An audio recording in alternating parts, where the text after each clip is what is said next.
Hey everyone, and welcome to the channel. So today we're going to take a look at this 2022 Ford Mustang GT Coupe. Huge shout out to Mooresville Ford for providing this muscle car for me today. Check out their website, that link is down in the description. The GT that you see behind me is finished off in shadow black with an MSRP just shy of $40,000. Underneath the hood is the naturally aspirated 5-liter V8. This model is paired with the 6-speed manual transmission, and it pumps out 450 horsepower, which is 10 horsepower less than the 2021 year model. It pumps out 420 pound-feet of torque. That power sent to the rear wheels.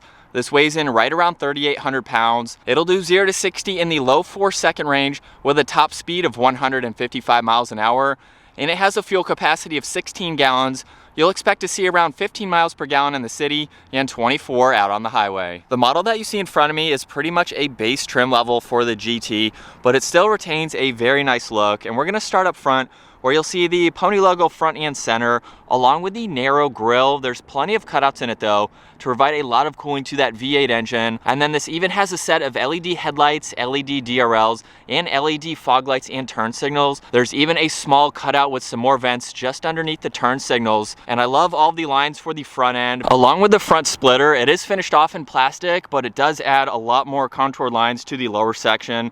And then for this hood, there's 2 lines going off of these functional trim pieces. So these are functional heat extraction vents for this Ford Mustang, and with the lines that flow their way to the windshield, definitely ties in nicely with this front end. This has a set of 18-inch wheels with the 2-tone design. There's the 5-spoke design to them too. I think it's a really nice wheel for this base Mustang. Now this has 4-piston calipers up front with single pistons in the rear, and that same plastic trim works its way to the lower side skirt, giving it a cool look. And then with the fastback design, has a nice rake meeting its way to the rear end very nicely, where this model does have a small trunk mounted wing finished off in body colored. This still retains a backup camera. GT badge is right in the middle.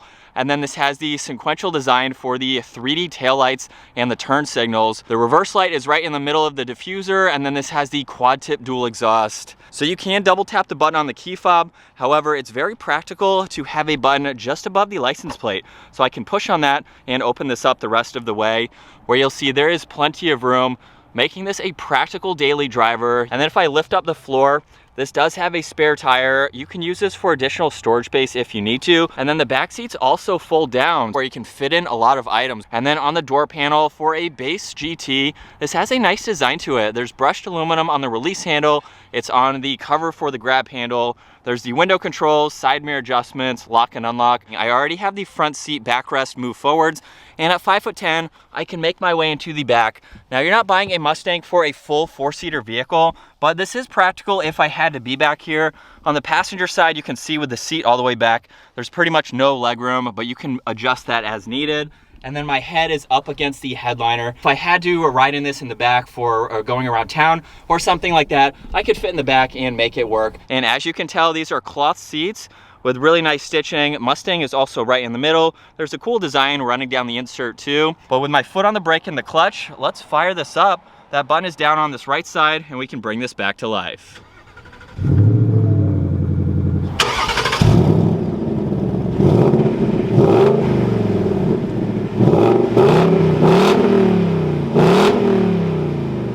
Currently it's showing your distance until empty. You can look at your miles per hour, even the TPMS, and then there's a lot of vitals here that you can monitor just depending on what you'd like to see.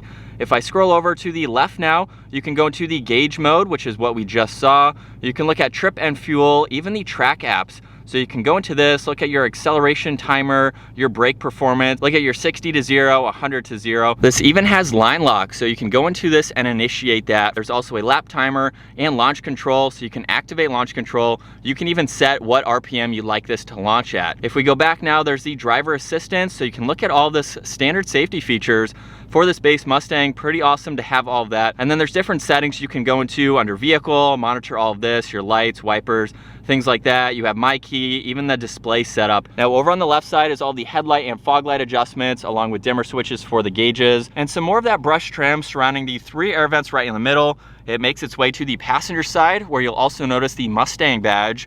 And then right in the middle, we do have the smaller screen. On this left side, there's shortcuts to radio and media. There's even the phones. On this lower left, there's some mobile apps that you can monitor. On the upper right, you can go through some of the audio adjustments. You can even shut this screen completely off. You can pull up the clock settings. There's some other settings to go into. And then on this right side, this is for the radio station. So you can quickly get to a radio station. When you have it to that setting, you can easily have presets and quickly get to all of your music. So jumping to the manual shifter, if I pull this up and go all the way over to the left, you'll see the backup camera up here with the guidelines, so that's definitely very helpful to have in this vehicle. And then underneath that, these are all the climate adjustments. This is a single zone, so we have fan speed on this left side, temperatures on the right side, you have the power, and where you'd like the air to go right in the middle. And then right next to the engine start stop button is the hazards along with traction control. And if I push on the steering wheel button, there's comfort, normal, and sport. So it just depends on how you'd like the steering feel for this Mustang. There are 2 cup holders on the right side of that, along with the manual parking brake. And then right in the middle is the leather wrapped armrest. There's actually a good amount of space along with some auxiliaries. So you can charge electronics. There's even a cutout where you can place those wires. And then on the passenger side is the glove box. Has an ample amount of room for all of that information. It's kind of surprising to see for a 2022 year model, you can still get just a basic car. If you're not into all of the technology, which I think is great to have, especially like with the larger screen and things like that, if that's not something you're into, you just want probably a track car. You want to buy this because you're going to do a lot of mods, or maybe you're just not into all of that tech. I think it's pretty awesome that Ford still offers a model where you can just get into it and drive. We'll slow down and give it another acceleration from 2nd gear. Listen to that V8 roar.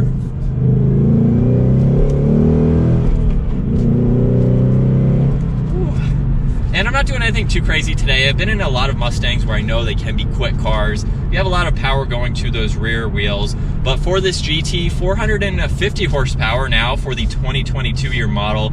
It's very interesting to see that. The 2021 Ford Mustang GT had 460 horsepower.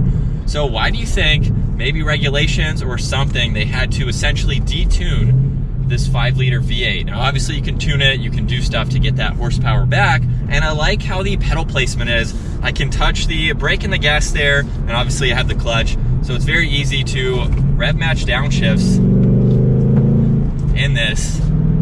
So if you're taking this on some spirited driving events, you can definitely do that. And as far as driving it, it's very comfortable. I'm going to keep the steering wheel in sport mode here. As we come up to a turn, we can rev match these downshifts.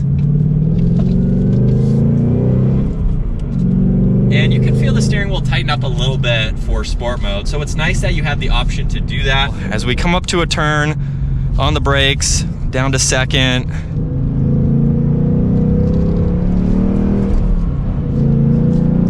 Easy on that throttle with all that power going to the rear wheels. This is a fun car to drive. And hopefully you can tell it's pretty quiet. It's not a loud car. You mainly hear the exhaust. There's really no wind noise, road noise. It's a pretty solid sports car.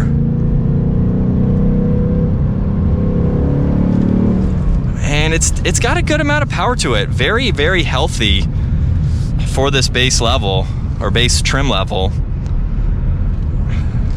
And I still have the steering in the sport setting. If I dial it back to normal or comfort, you can actually feel a little bit of a difference. I don't think it's too crazy. Now, if I was going left and right in some twisties, I'd probably feel a little bit more. Only so much I can do on the roads for today. But this is a nice sub $40,000 Ford Mustang that you can jump into. If you just want a basic sports car, you want to have fun, especially being able to get the 6-speed manual. And we'll do one last acceleration for today's video.